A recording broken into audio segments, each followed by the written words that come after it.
I did that last time. Can't do it again.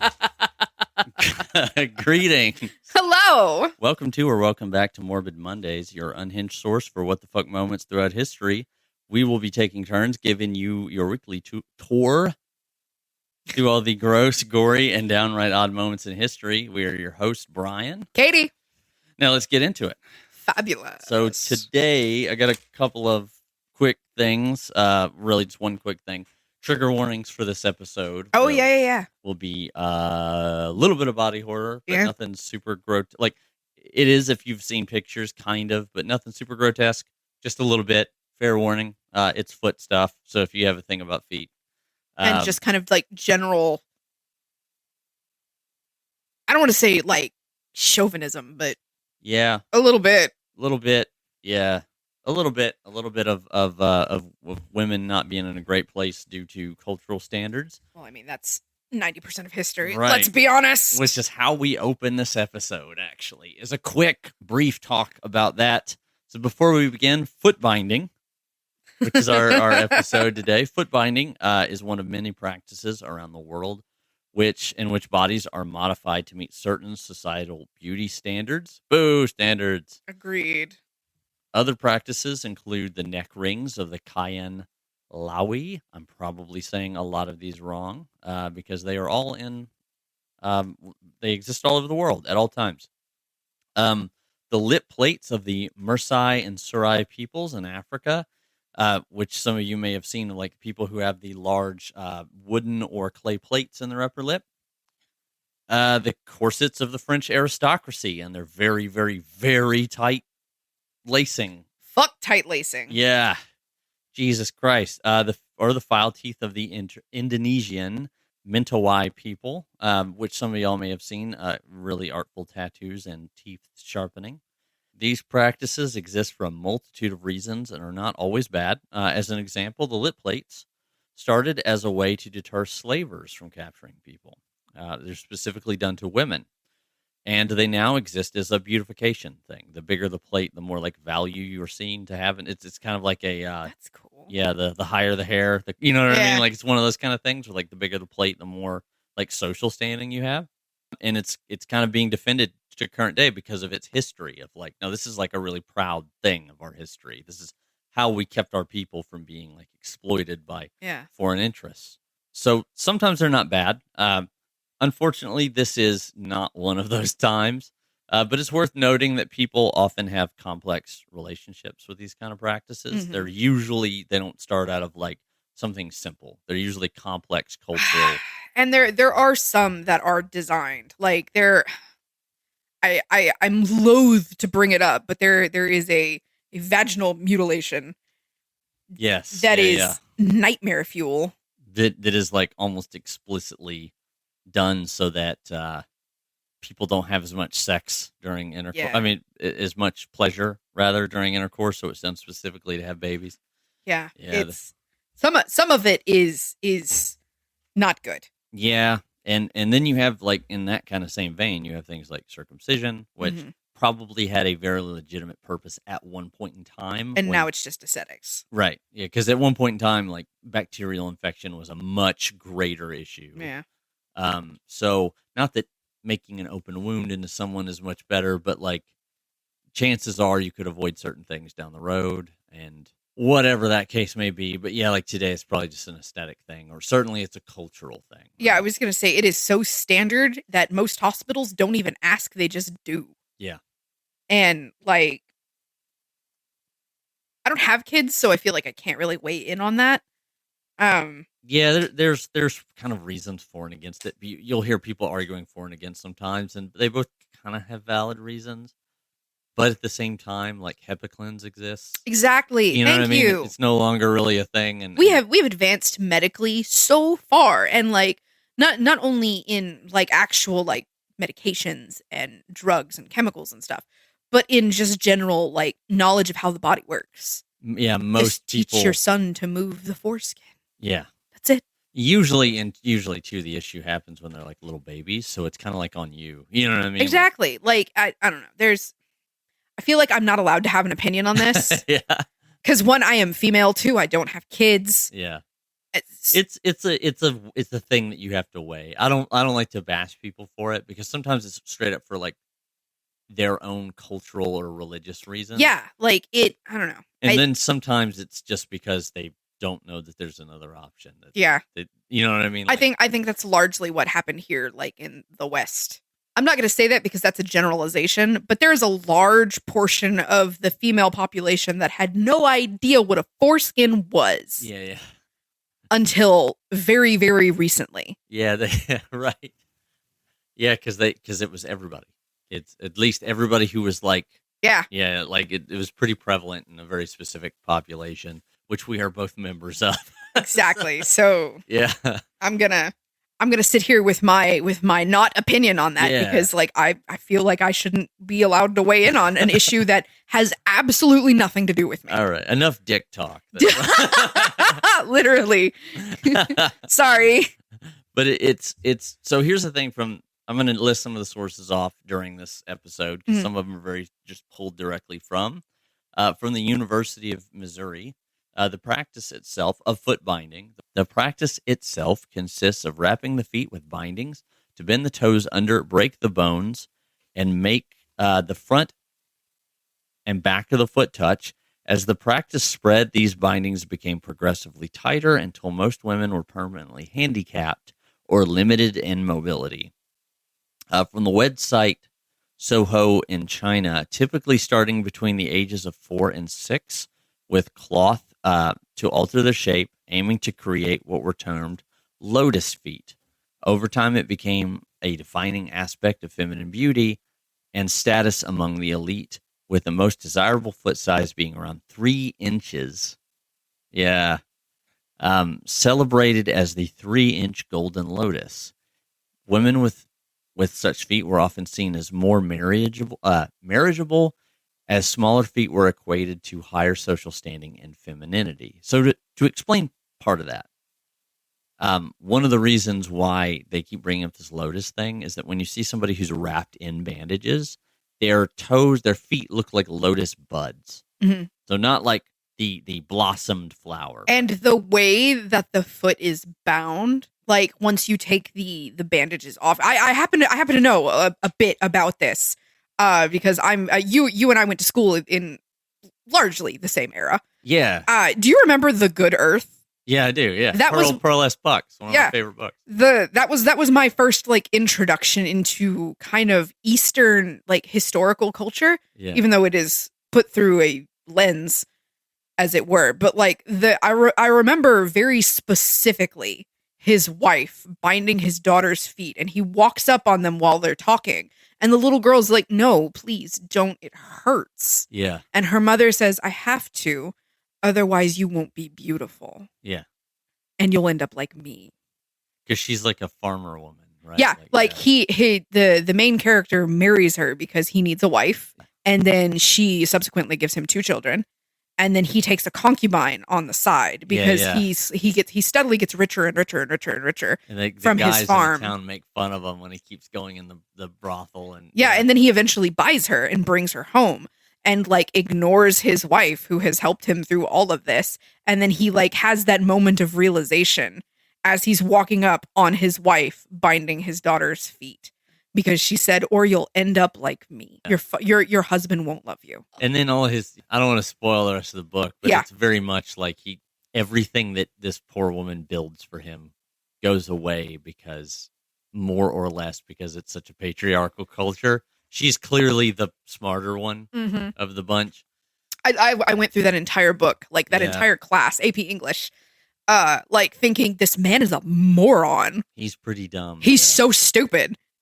Anyway, but yeah, so The Good Earth, like back in, 2001 was like my initial introduction into like the concept of foot binding, like as an actual like a thing that girls needed to be considered beautiful. Societal beauty standards is where I was going with that and just could not find the words. What was it I couldn't think of earlier? Harem. I couldn't think of the word harem earlier.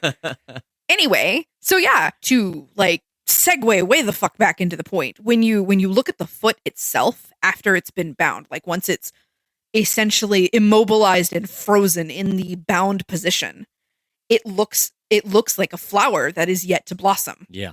The way the petals like wrap around Yeah. like that, because the toes are on the underside. And If like it's the big not- toe is sitting on top, looking more like a thumb Yeah. than a toe itself, and the heel is pressed forward. Yeah, there's like 3 ways that you see it. One is where it's like kind of broken in half, and the ball high of arch. the foot. Yeah, it looks like just like a massively high arch. You get sometimes where it comes out looking a bit like an elephant's foot, where all the toes are kind of on the bottom and visible, but it's like a club foot a little bit. And then you get sometimes the perfect swirl where they basically take the shape of dancing shoes, which are where that cone shape comes from. And we'll get into why that is here in a second. I'm fun where I was at real quick. I wish y'all could see his face just now. You look like you were about to deliver like Evita's speech for just a second, and I was like, whoa. Ava, calm down. I don't care if it was a bad movie or not. I fucking loved that movie. Madonna's People a beast. loved it. So from Britannica, the 4 smaller toes were tucked underneath, pulled towards the heel, and wrapped with bandages. Each time the feet were unbound, the bandages and feet were cleaned. Any dead skin, blisters, dried blood, and pus were removed because it did get that bad. Yes. You are crunching. The point is it's done so young that the feet grow into the shape. Not that you have to like break them and form them, but sometimes if you start much later, you are doing it. Because kid bones are like bendy. malleable. Yeah, like they are bendy. They that's why they bounce when they There are fall 2 off. types of internet scholars here. Brian Bendy Big Brain over here like malleable, and I'm just like bendy. The process could cause paralysis, gangrene, ulceration, or death because sometimes you get like blood clots. Oh yeah, dude. Some of the reports that I've read, because I went into like I looked into this because I was like, why would you do that to a child? Yeah. I was horrified. I was like all of 12 and like justice. Yeah. And like it is. I don't know if the general audience is aware of how easy it is to catch an infection and how quickly just a standard like, oh, that's pus can turn into, oh, that's poison in my blood. Now I'm dead. Well, that's 100%. That's why they use these. These bandages were like 3 feet long, and they would wrap change them in like twice a day, constantly change. So part of one of the reasons why it was considered an upper class thing is you had to have the money. Yeah, because these aren't. They knew how to make bandages, right? So and it was so like class driven too. Yeah, because like as in middle and lower classes, you couldn't afford to bind your feet because you needed to work, you needed to be mobile. Yeah, like you needed to pull your weight in your own household, even as a girl. Yeah, the male equivalent to this in the 1900s was long nails. Yeah, you would see guys with massive pinky nails in China. Yeah, and that meant like I don't have to work. Yeah, otherwise I couldn't grow these. Right. Yeah. Or pale skin, as we see in Western cultures. Right, yeah. And Eastern cultures, now that I think about it. Yeah, that's where the like classic Vietnamese, Korean, Chinese beauty standards of like having very, very the moonlight skin. Yeah, that's what do they call it? The moonlight lotus or something like that? I have no idea.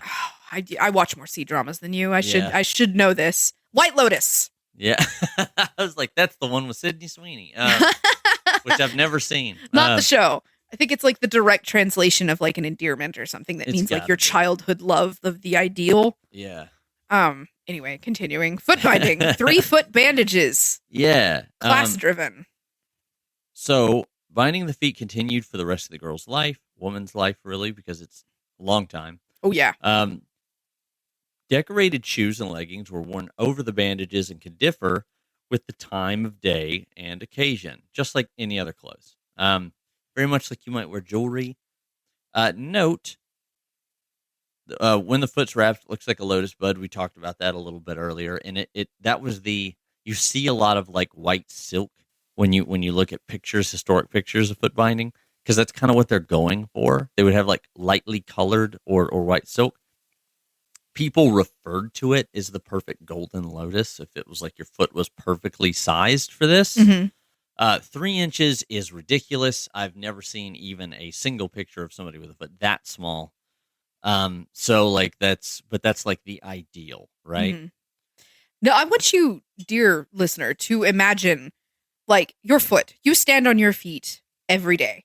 You use your feet to not fall down. You balance on your feet. You walk with your feet. Yeah. Imagine trying to walk with a little painful nub.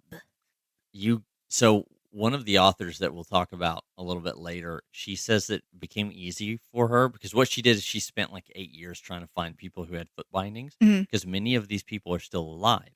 Mm-hmm. So she learned of what was called like the foot binding gait and what she would look for. If you are around any place that does rodeos, you might have seen like young men when they first get boots. They don't really know how to wear them. They're very stiff. And as a game, they run around on their heels.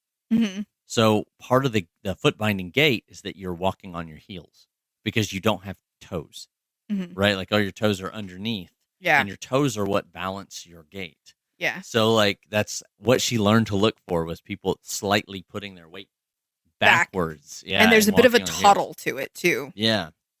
Short gaits, walking on the heels, a little bit of shuffle.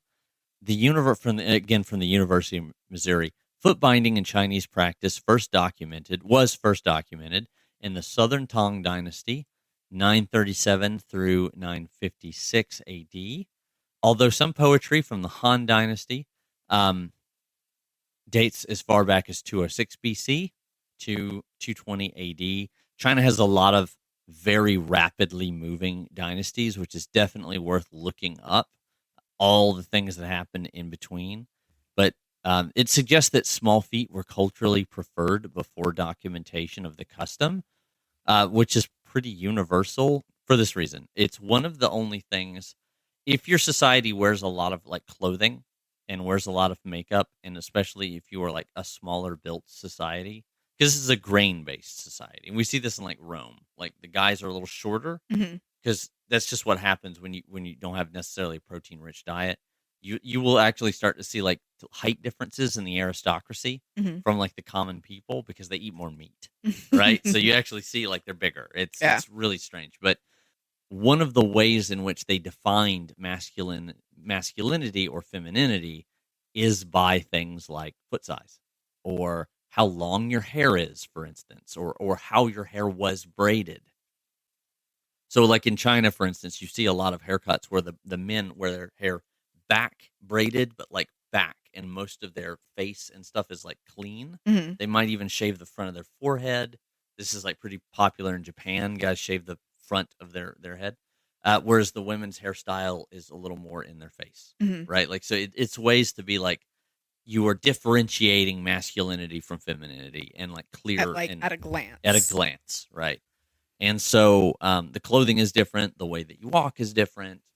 Small feet was their thing, right? Concubines and entertainers were originally the only women with bound feet. However, by the Song Dynasty, 960 through 1279 AD, the practice was spread to other regions and classes of China. So, side note, this is mostly in one ethnicity, which is the Han ethnicity. The Manchurians and people like that, it never really spreads to them, only on the borders and like way later in history. It's mostly within the main ethnic group of China, which is the Han. According to Britannica, the exact origin of the practice is unknown, but most agree that it is because of a male erotic fascination with the shape and point of court dancers. Okay, so a foot fetish. I heard a very, very, very long time ago because I looked all of this up, like, in 2001 when I hit high school and was exposed to the good earth, and I was like, the fuck, why? Yeah. Why would you do that to someone? And I read, and I do not know if this is true or not, so take this entire like little segment that I'm about to give you with a grain of sand, not even salt. I read that once upon a time, as it were, the Empress sleepwalked to the point where like she would hurt herself. Like she would fall off things. She would wake up injured, in danger. And the emperor loved her so much that he like was trying to find ways to keep her safe. And that was the beginning of feet binding, because he noticed like when like if he bound her feet up just a little bit, she couldn't get as far away. So I've got a terrible story for you. And I don't think it's true. It's probably not. Like it's definitely something like romanticized. Yeah. So here's the story. Here's the version I heard. But it's stuck. The version that I came across is that one of the emperors because remember at this point in time there's many kingdoms. It's always the goddamn emperor. Yeah. There is a prince whose name I think is Li, like Li. It's in these notes somewhere, but he has a concubine, and he sees the court dancers, and he likes the way they dance on their shoes. Think more like ballerina. They don't necessarily have bound feet, but the court dancers started getting bound feet because it was a practice that they had within their troops to perform very specific kind of dances. At this point, they are not trying to get a 3-inch foot. No, this was probably more like early stages of ballet. Yeah, think more like toe dancing. Yeah. And this is something like being on point. Yeah, that is literally popular all across Asia. Yeah. Like people spinning and stuff in their dances, right? Especially when you get up into like Russia. Yeah. Right. Even currently with actual ballet, right? But so probably it wasn't nearly as bad as what it became. But this guy basically made one of his courtesans do it. It started spreading from there because now it's a status thing. Well, I've got a concubine that's doing the same thing as the prince is, and you know what I mean? Like it becomes an aristocracy thing. As it spreads around largely through the kind of keeping up with the Joneses. Like first it starts with the aristocracy, and then it becomes the wealthy merchant class. Fashion, yes. This is like the hair accessories of aristocratic France, right? Like you start getting into the crazy shit. Although foot binding started in the upper classes, it rapidly spread, and poorer families could not afford the bandages or lack of labor, as you mentioned before, associated with hobbled women, because it's really hard to do farm work when you're hobbled. Foot binding was not done until the girls were older, once they got married, because for some reason they used the little kids for farm labor and not the teenagers. Like that part never truly made sense to me, but it's probably just because you can't really do it in reverse. Yeah. You know, like so once the girls got married, the bandages were taken off, and she re-entered the workforce because wives in ancient China, like in Confucian China, basically were part of the workforce. They did a lot of the work around the house. Especially in like middle and lower classes. Yeah. Whatever farm work was to be done, she was out there. She was out there doing it. Yeah, like so. However, once the practice had set in culturally, the practice would usually be introduced and enforced by the older women in the family. There was supposed to be a part in there that was like, no, there was. We just bounced a little bit. It started off as like a like male erotic fixation around feet, essentially around this one guy and these dancers.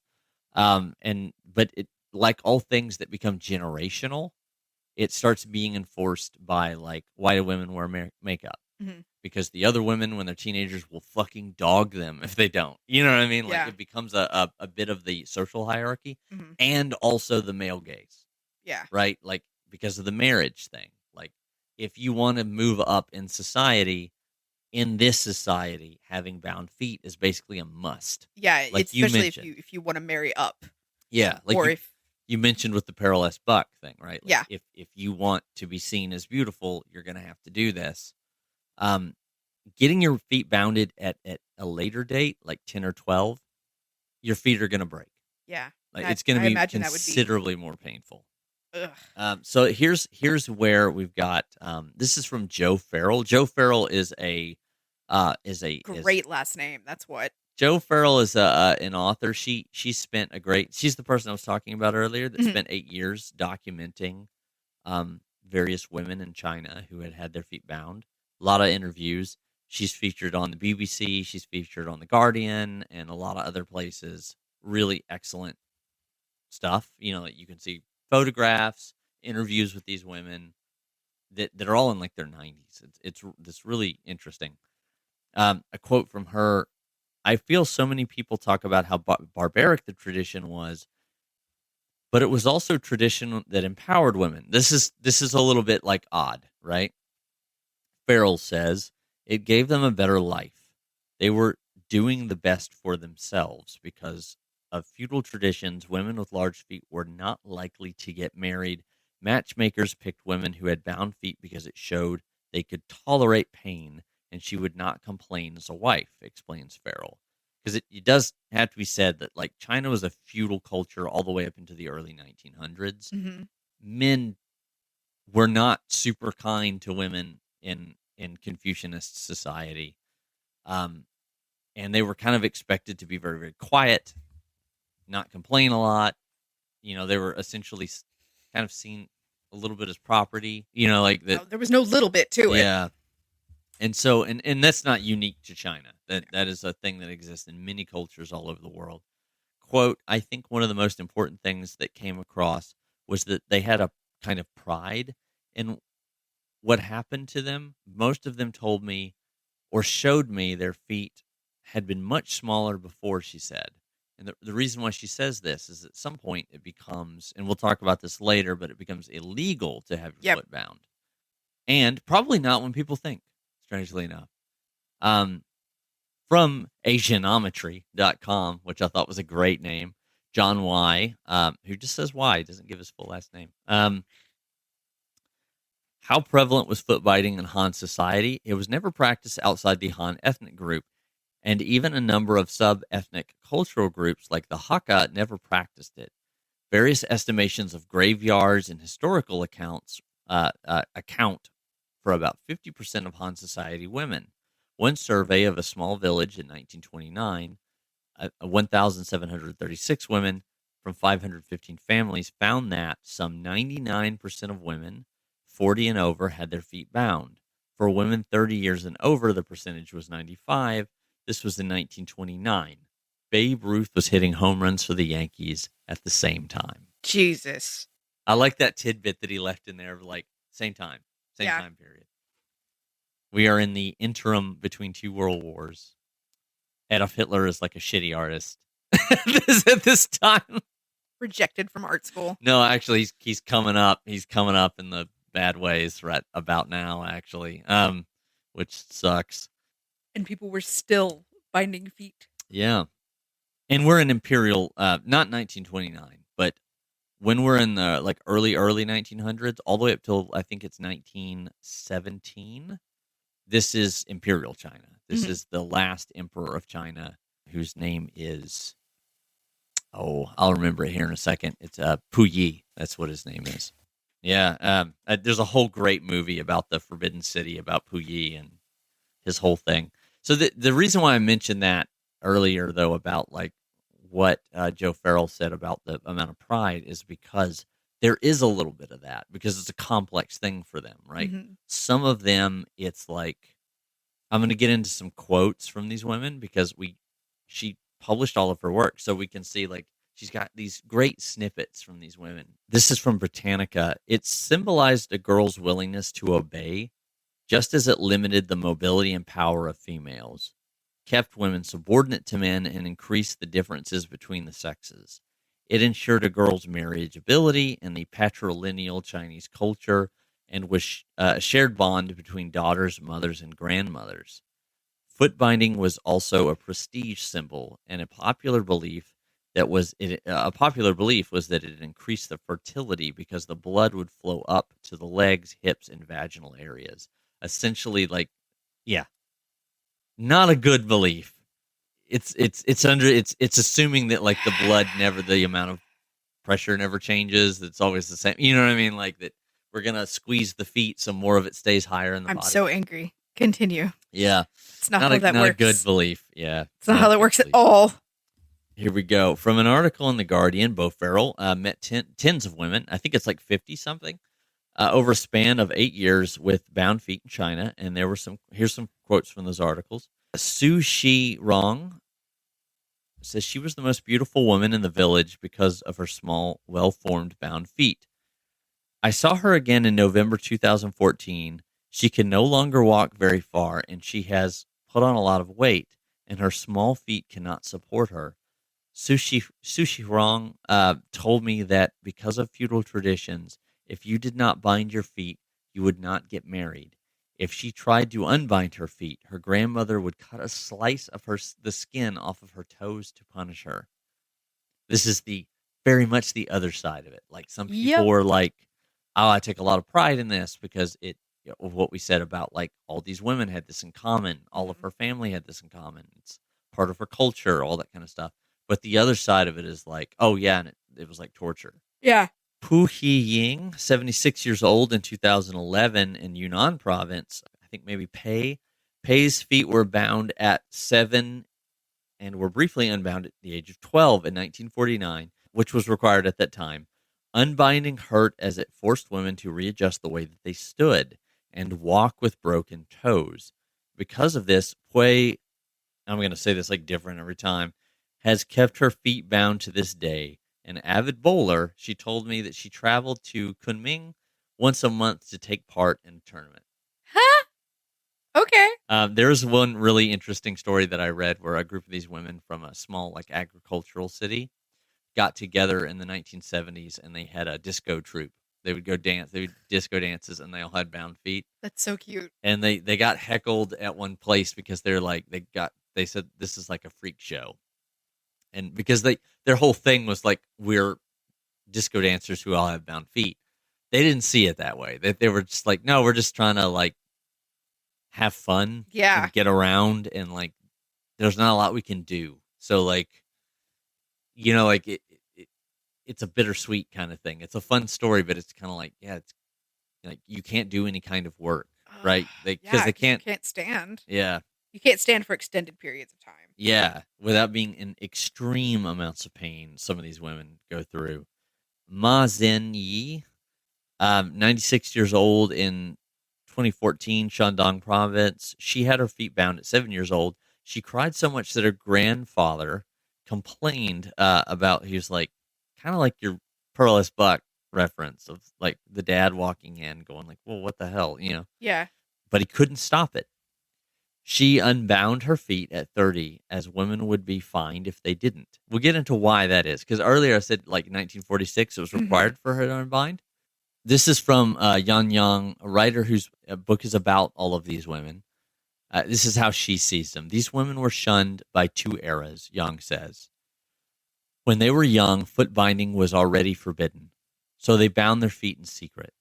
When the communist era came, production methods changed. They had to do farming work, and again they were shunned. Wrapping all these stories together, one of these ladies said like she had to undo them when it came in 1946. Mhm. Or 1949. What happened was the rise of communism in China. They outright outlawed it. The problem is that Mao in the 60s, Mao is going to have this thing called the Cultural Revolution, and it's highly agrarian based. And so Mhm. everybody kind of becomes a farm worker or a factory worker for a little while. Can't do that with bound feet You very can't do well. either of those things. So in hardcore communism, especially Maoism, your usefulness to society and how you're able to act within it, that's your cultural value. It's not based off of money. It's how like well you integrate. How you can contribute. Yeah. Yeah. And if you have bound feet, you like this is kind of the issue with this is that like if you're stuck in a wheelchair, you know what I mean? Like Yeah. that's it. People might see you as lesser because you can't do the fact some of the like farm work and stuff. Mhm. Later they're going to get a lot better about this, but like this is going to culminate in a 5-year plan that really does a lot of damage to the Chinese people. Mao is going to kind of be shunted a little bit. Yeah. Like they're going to basically go like, okay, time to retire, grandpa. And then other people are going to take over and try to modernize everything. From Britannica, during the Qing, also called the Manchu dynasty, Emperor Kangxi reigned from 1661 to 1722. He banned foot binding in 1662, but withdrew the ban because in 1668, because so many Chinese were still practicing it, opposition to the practice became more and more widespread.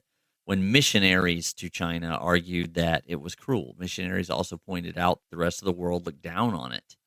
And this is we'll actually name the guy that did this later, but part of this movement was not always great.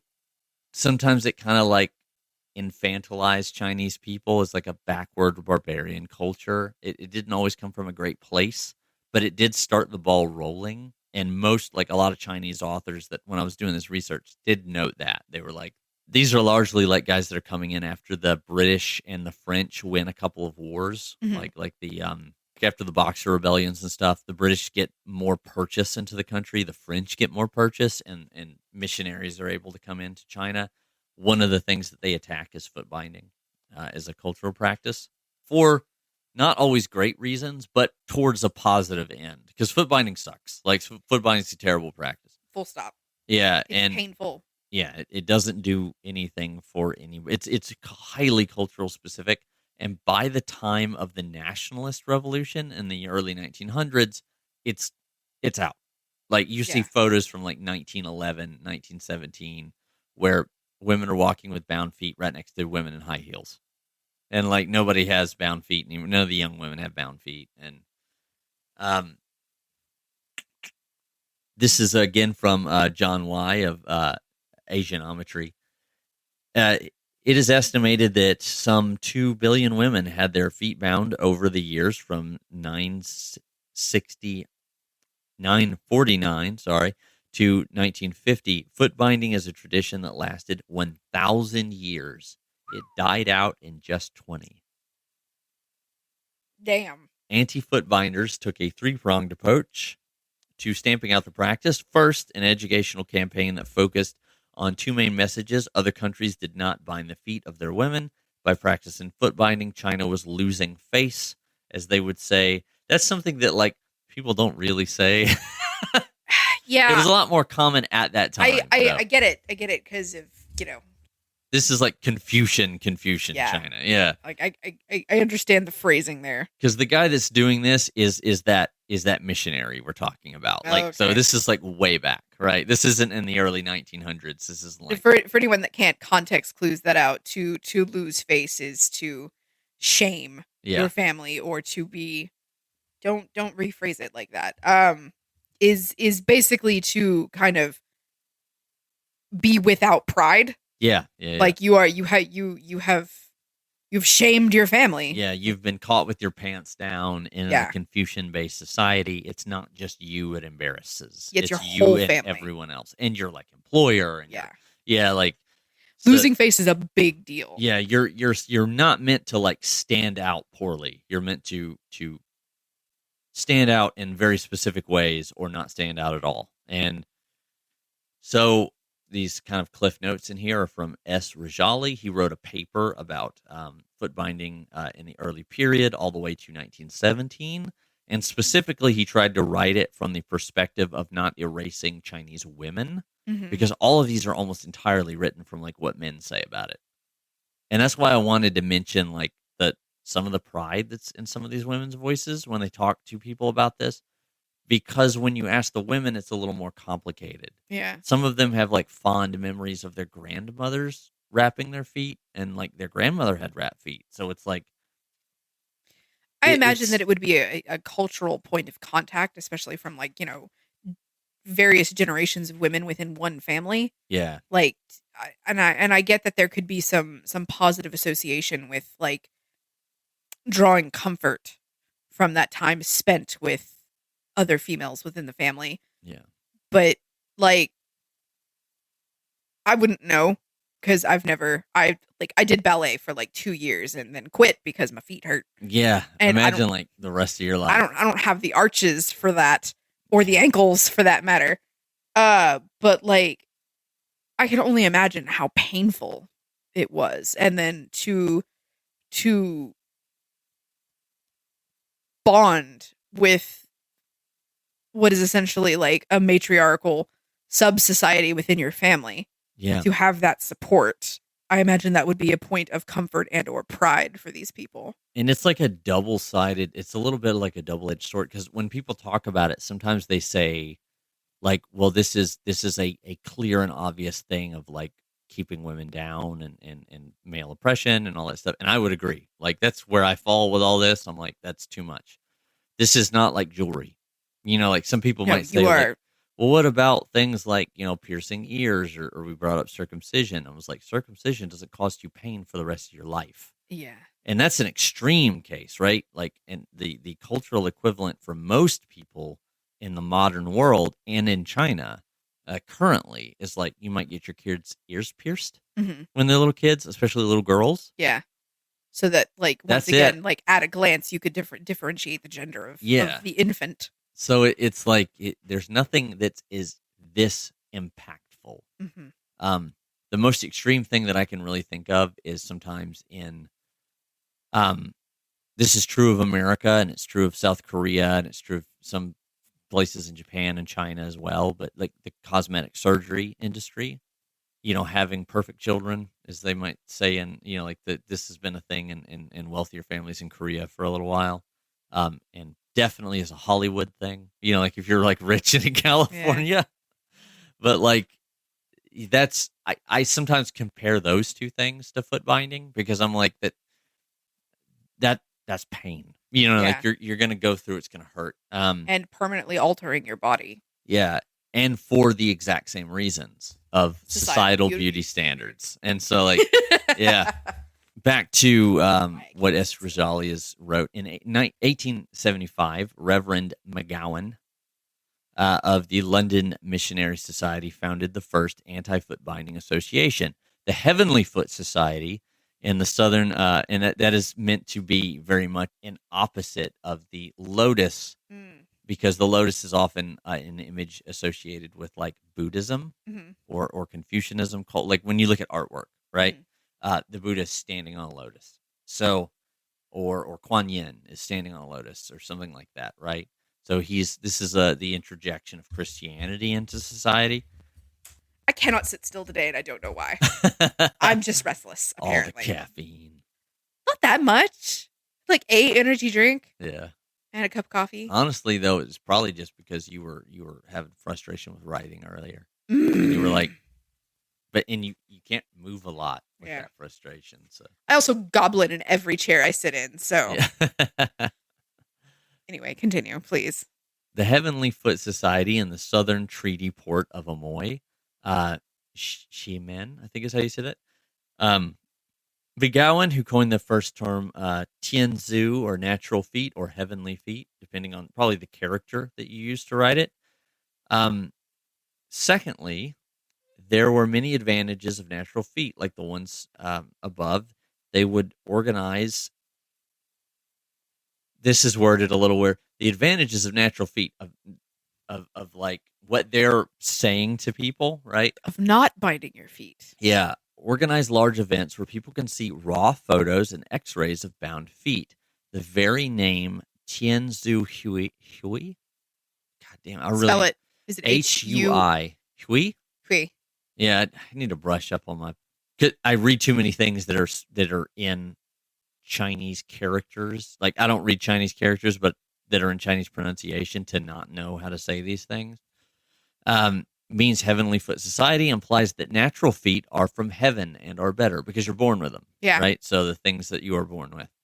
Third, the movement established and spun off hundreds of grassroots natural foot societies. Society members promised that they would not practice foot binding and also not allow their sons to marry women with bound feet.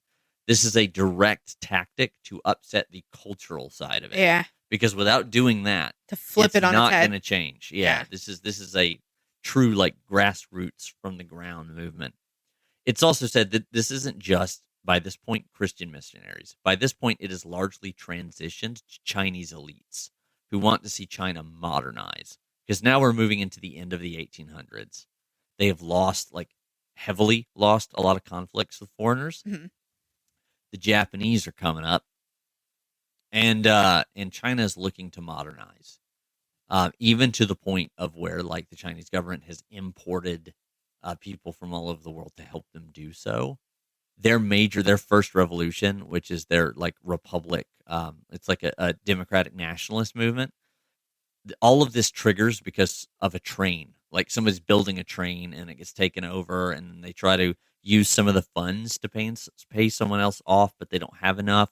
So the train doesn't get made, and the railroad tracks don't get laid. And so basically, the people who read up on the finances of the country, the elites, right, they all look down and go, well, this shit doesn't fucking work. Right? Like, we're going to have to do something about this. And then there's a series of rebellions that happen to try to take down the imperial government because it's just ineffective. Your Three Kingdoms dramas where like the general is a super badass and all this kind of stuff. By this point, he's just like a overweight 40s paper pusher who has never really led a battle to fight anyone. The occasional drama that I've watched during this particular time period is just bizarre to me because it kind of feels a bit like a costuming mishmash. Yeah. Like they're all in traditional clothes, and then like a British guy walks in like a 1920s suit. Yeah, with like a saber and a firearm. It's freaking weird. And the saber's ornamental.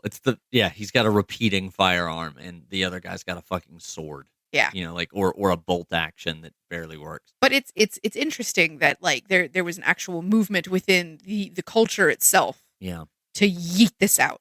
Right, because it just did not work.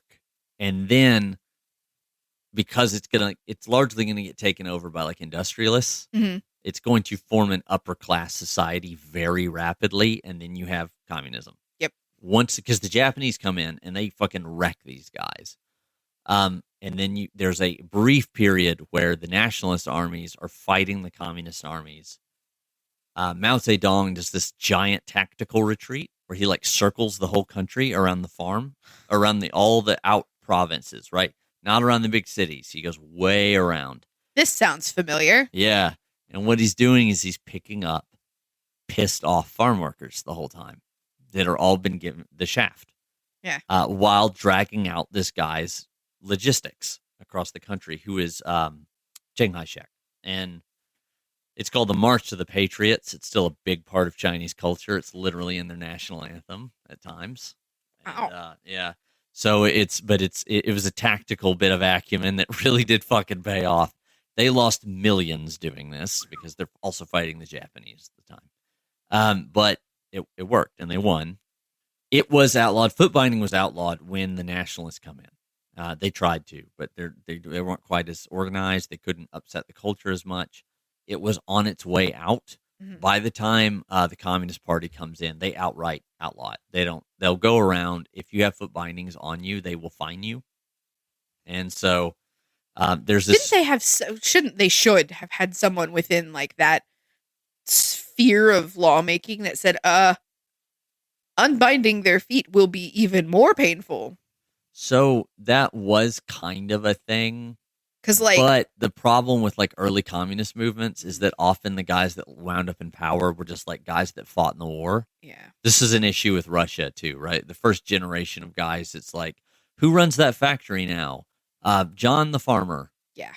Right? Like I would think that would be like kind of a logistics thing, or at least at the very least, like, you would look at something and realize that those ties, the binding themselves are offering support and structure so this person can walk. Yeah. And it's acting like the sole of your shoe, bro. There is a funny story that I read where the inspector comes around and this lady, they wrapped her feet like extra thick and put like socks on, and they put big shoes on her. Cute. So that so the guy, morbid. Yeah. The guy thought she just had big feet and then left. Because the other thing is too, the feet were like a sensual thing. So the guys weren't looking at their feet. Yeah. So most of them just put shoes on, and then that was the end of the story. I think probably a lot of them knew and just turned an eye for the reasons that you just stated. So, yeah, because like I don't. The closest thing that I can equate this to, like to having a limb bound and then forced into an unbound position. You got to stutter today. I can't think of words. We're a mess. Would be like when you're coming out of a cast or a brace where, like, say your arm or your wrist or your hand has been held in one position for so long. Yeah. And you are essentially like having to force muscles and tendons and in some cases even the bones to move again. Now imagine like having worn that cast or brace your entire adult life. Yeah, maybe like 40 years. As opposed to a couple of months while your bones reset. And some of these ladies get around. Like there was a photo that a story that I read, a photo that kind of accompanied the story, where this lady was carrying around her 20-pound grandkid and had like bound feet, very, very small bound feet. And she was like, yeah, it hurts sometimes. Like some of them don't feel like tremendous amount of pain. And then some of them, they're like, so there are some days that I can't put my feet on the ground. Yeah. And it really, it's kind of horrendous. So I do have some good news. As they stated, the writer from Asianometry stated earlier, it took like 20 years to dismantle. The people who are alive now who have bound feet had them back then. So they're all like 90 plus. Mm-hmm. They're kind of a disappearing generation, which is why the writer was going around doing all these interviews. And in 1999, the last shoe factory making Lotus shoes and Jiquan Shoe Factory in Harbin closed. And some women are still alive, although much older, as I just stated, are 90 or above. Mm-hmm. And this practice is pretty much done. You've heard about this first in Pearless Buck. I heard about it as an urban legend because people used to say that they still did it. When I was a kid, that like Chinese people bound their kids' feet because people knew nothing about the Chinese. I guess in 1980 they should have. There's plenty of Chinese Americans. And then there was this horrid rumor about people growing cats like this. Do you remember this was a thing in the 90s? Growing cats? There was a thing about Chinese and Japanese people where the rumor was that they grew cats in little boxes and that you fed them through a hole. And then like essentially the cat's body was bound into a cube. I have never found any evidence that this is real. I've never even heard that. And I think it was just a racist rumor. I think so too, because I had neighbors that were both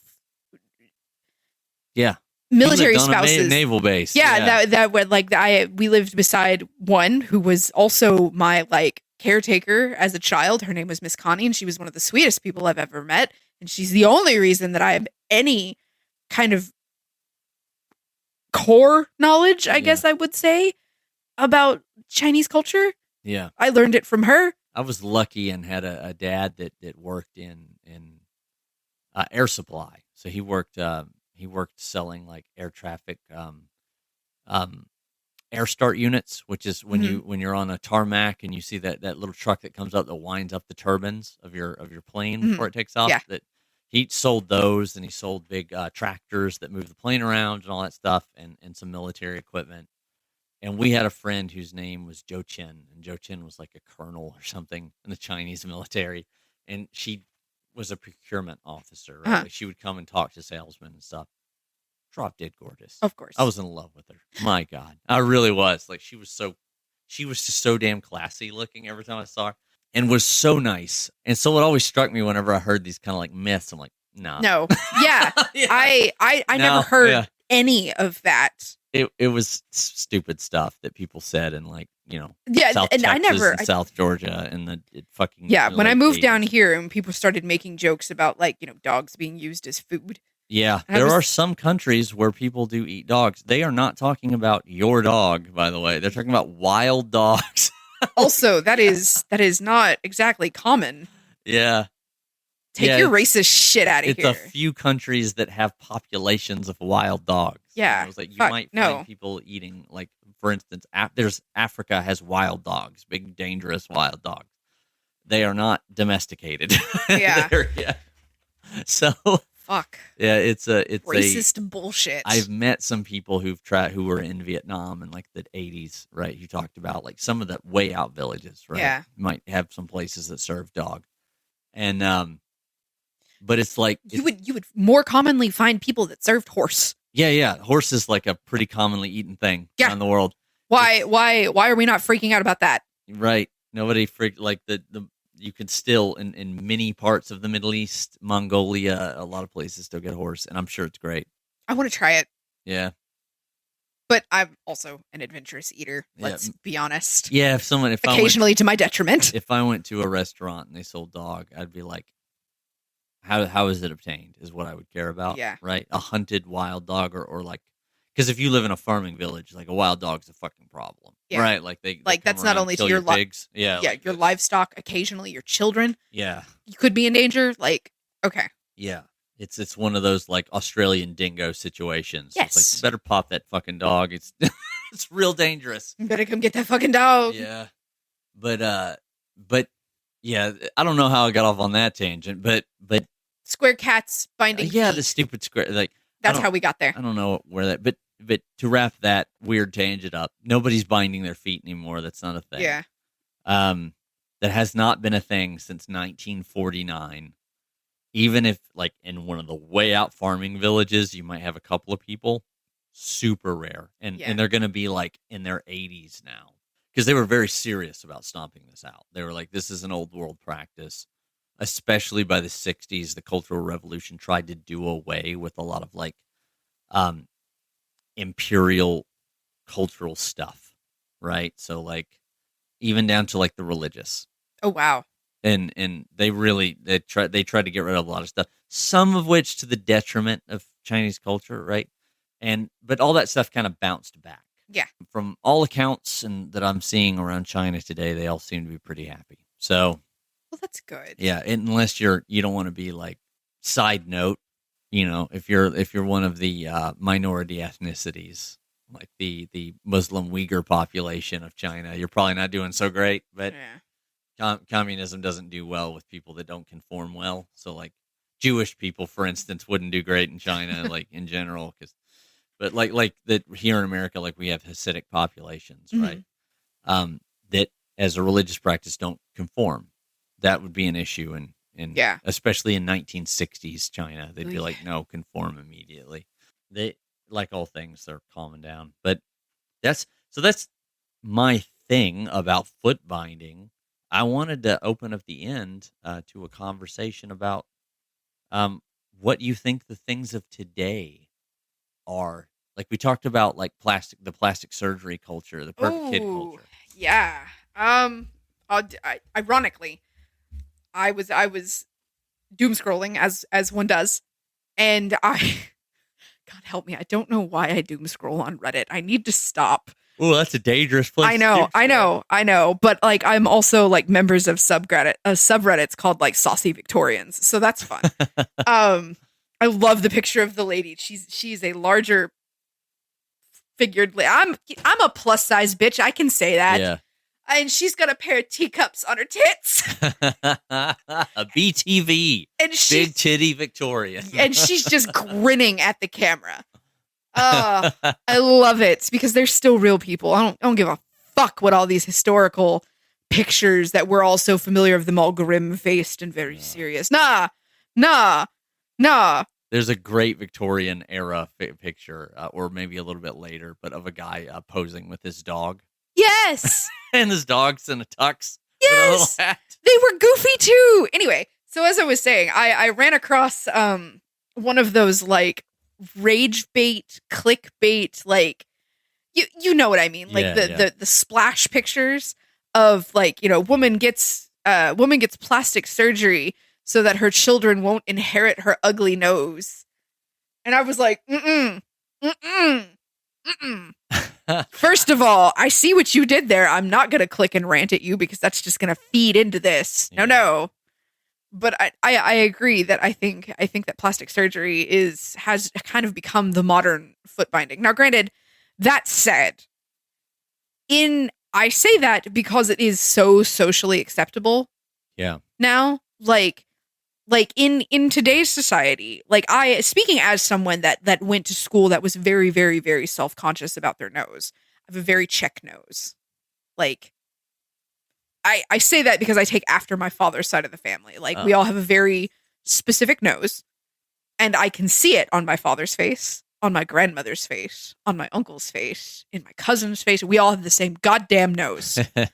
And I was always very, very, very self-conscious about it because I have a large nose, and it does have like this little bump in the middle of it. And I was always very, very self-conscious about it. And I wanted a nose job for the longest time. And it would have been socially unacceptable for me at the time. Yeah. Because that was, the 90s and the early aughts. And I was a child. Yeah. But now it would be no big thing. And that was definitely the Valley Girl thing at the time. Yeah. And that's really what I mean by like, Well, like with the foot binding thing, it starts with the elites, Exactly. and then it bleeds out everywhere else. And like it's nothing now for you to take a lunch break and go get like thread lifts. Yeah. Or Botox. I am let me tell you, when I say this, please don't take it the wrong way. I am so pro Botox, you don't even know. It's way safer than it used to be. Yeah, like I have no issue with any of these like procedures at all. None at all. Are you kidding me? Give me another 20 years, I'm gonna be the first in line for a breast lift. Are you kidding? I am a vain bitch. I really am. I wear so much makeup like all the time, with the exception of today. She says as I'm looking at her face right now. Yeah. Winged eyeliner, that's it. That's it. Literally eyeliner, and like I think I'm wearing mascara. I can't remember. I think I am. But like it's gone from being like, oh my God, she's had work done, to oh my God, you got work done. Yeah. You know? Like it's the same words, but the inflection and the socially acceptableness of it has changed. And I think part of it is because they've gotten a lot better at it, so it's less obstructive to you. Like, because the Botox back in the day was like botulinum toxin. Yeah. Right? That's where the word comes from. Now they've got it down to such a science that it doesn't do that whole like stretched face thing if you go to the right place. Yeah, it's 3 injections, and it just kind of paralyzes and fills in the muscles right there. Like just bloop. What I do really worry about with just yeet those 11s out the face. what I do really worry about with that though is more like you can kind of see it in the BBL market. If you don't have the money and you try to keep up with these standards and you go to like somebody's fucking bathtub surgery room, I 100% agree real with you. dangerous. Yes. I happen to know someone that got a BBL. She got liposuction, BBL. She got all of the work done all at the same time. And let me tell you, I worked with her through her recovery after that. Like she took the initial like 2 weeks off that, you know, because immediate trauma. Yeah. Like I'm not going to go into in depth of what like gets done during either of those procedures, but they are. I'm aware. Medically violent. Yeah. It's not cold sculpting, I'll tell you that much. No. Yeah. It is. Like, first of all, I like when she came back to work, I was like, absolutely not. You are going to lean. You are going to relax because you are still recovering from like literally having your body modified. Yeah. Now, she seemed so happy with it. Yeah. And so like, so long as you're happy, that's fine. So long as you're healthy, God, please be so careful. And I begged her to be careful before she left. But all of her work done once she was healed and everything. But man, when she described like where she went and like the practices and like what she had to pay extra for, I was like, yeah. Oh, you were like a step and a half away from like a hotel room and a bathtub. Oh my God. Yeah, you right. I don't. There was a scandal years ago where a lady was doing butt injections, like the before they were called BBLs. Does anybody? Injections. I think I know what you're talking about because I think like she was on an episode of Botched. Yeah, it was like fucking Fix a Flat or some shit. They were putting like rubber into people's butts. It was rubber cement. Yeah, and it was just like, oh, and people they found out because the chemicals were leaching into their bodies and they were getting like sick. Violently ill and like their skin was rotting off. Dude, yeah. So I think I honestly think in a way plastic surgery, like just the social the not only the social acceptance, but the way that the social stigma around it has gone away. Because I very, very distinctly remember a time when it was like hella fucking taboo to even like even admit that you had been considering getting plastic surgery done. In a weird way, you know what I think one of the things is going to be? Like, because some of these are only going to touch on some of the cultural hallmarks of why foot binding was done. In a strange way, I think one of the things that's going to come up is like from an elite down perspective and from like a quote unquote marriage ability, because I see it in the manosphere content, is if you have ever had an online presence. because that is Oh. very much a, like, if the economy suddenly crashes, a lot more women will work in the sex industry Well, spaces yeah. because just to survive, right? Sex work is some of the oldest work in culture, in Yeah. society in general. There is literally only, like, is as much as it is, like, it's the oldest profession. There are older Literally. professions, but probably only like 5. One of them's like bow maker. It's that kind Yeah. of shit. It's Fletching. like weaver. Yeah, yeah. It's super old. So that's another thing that I have legit beef with, and we may have to cut that into like an entire other episode. But the purity culture, yeah, yeah, because I was raised on it. and like how that came to be, and, Yeah. and all it, and how much that's affected. I also don't, kind of in mirroring to that, I don't think that you would have half of the social stigma or even practices that exist today if the purity culture was not as prevalent. Well, and honestly, part of the purity culture, like part of the beginning of it, I guess I could say, was STIs and STDs. Yeah. Like, what's the surest fire way to protect your son, protect your daughter, protect your legacy from these things that we don't understand, these illnesses that we know for a fact come from. Yeah, because you're talking fucking. about like syphilis in the 1400s. Yeah. Yeah, like how do you protect from that? And no one did. Well, yeah, they didn't have a way to. Like, Yeah. you know, what was it? Sheepskin, lambskin, lambskin. Yeah, lamb intestine condoms were the Yeah. first real Was prophylactic. your Yeah. only like real barrier, and even that was sus. Yeah. But The libertines loved the fuck out of them. They wrote whole poems. yeah, and like I maintain that a lot of our beauty bullshit stems from that.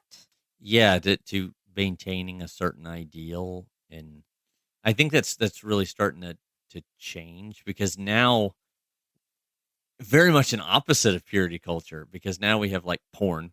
Well, yeah, and like we have OnlyFans. We have people that are extremely famous on across like the internet or like social media or even regular media that got their start on OnlyFans. Like I happen to follow a couple of people, especially on Instagram, that got their start on OnlyFans and now rake in millions that they donate, like over half of their income, to like various charities and stuff. Yeah. Just because huge amounts, like right? it's absurd and I love them. Yeah. But because they have pornographic content online, or they have done like, you know, sex work, they would be looked down upon, even though they have done these amazing things for various charities, for things that people with money and power should be doing without having to be asked to do it. Right. And the great irony is if they did, most sex work wouldn't even exist. Yeah. You know what I mean? Like, that's to me, that's the craziest irony, is like, if you don't have a trillionaire class, it becomes a lot less needed. Yeah. Listen, strippers are some of the nicest people I have ever met. Are you kidding me? Are you kidding me? I would love, I still maintain, I want, if my dream podcast, if I ever did like just a fun, weird, stupid thing, I would love to get like 4 strippers or burlesque dancers and just do a D&D game. Oh, because hell I feel like they would come up with the best characters ever. Oh, hell yeah. Because they're so used to embodying a character. It's like having, like, it's a professional actor, right? The best improv. Yeah. The best. Their ability to yes and. Yeah. Fuck yes. Real. And also, like, to not get nervous about anything. Yeah. Like, you're not going to fluster somebody who's used to doing that kind of work. Or if if they do, they can roll with it. Yeah. I feel like that would be the funnest shit ever. I have so much love and respect for this. Like, I'm friends with several authors, right? And as an author myself, as someone that has recently like left the working, all of the work, I just stepped away from the workforce. Mental breaks will do that to you. But like we regularly joke that none of the three of us, because it is a 3-person group chat, would have any issue. Like, shit, I'll get on a pole. Watch Yeah. me get on that pole. For I'm going to real. ask for all the advice. I'm going to listen to everything they tell me. You know what one of my favorite things in the world is, because it's so fucking impressive to me? Hmm. There are videos on YouTube where like they'll be like, we got a pole dancer, like a professional pole dancer, who's really good at doing the art side of pole. Like they can do all the moves to come rock climbing. And they fucking dominate these courses. So cool. Well, It's yeah, the sheer crazy. physicality of it. With zero experience doing rock climbing, or just like, yeah, I can do that, and they just I was like, man, that's the dude, I'm just so saying, awesome. like, there's no need to look down on anyone for their profession, at all, ever. Yeah. Like, and the bonus side, like, what the reason why I got on the like, because porn exists thing, yeah, is that it also, and why I think it's going to really affect people in the positive to get rid of things like cultural beauty standards, is that you can see what you like. All right, we have wandered the fuck away from this. We didn't sign off at all on the initial anything. We just ran straight into the post show. Oh my god! Well. I have to pee. Yeah, you all go pee. All right, goodbye, y'all. Hey, this is Brian from Morbid Mondays. If you like the show, please consider stopping by at our Ko-fi account. That's ko-fi/Morbid Mondays. It's $1 a month, or just any one-time tip. And if you would like to help us fund our future endeavors or just want to show a little bit of appreciation, awesome. Thank you so much for listening. And if you don't. Whatever. Have a great day. Thank you so much for listening.